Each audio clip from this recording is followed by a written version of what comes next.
प्रभाग क्रमांक 4चे उमेदवार टँकर माफिया आहेत असे मला कळले.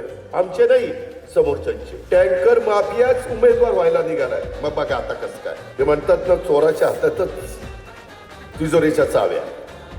काय होणार आहे याचा विचार जरा करा. अजिबात घाबरू नका. मी नेहमी महाराष्ट्राला सांगतो, ज्या गावच्या बोरी त्याच गावच्या बाबळी. आम्ही पण काही कच्चे नाही आहेत. एक तर आमच्या वाटेला कोणी जाऊ नका, पण आमच्या कार्यकर्त्यांच्या कुणाच्या वाटेला गेला ना तर मग आम्ही पण त्यांना सोडणार.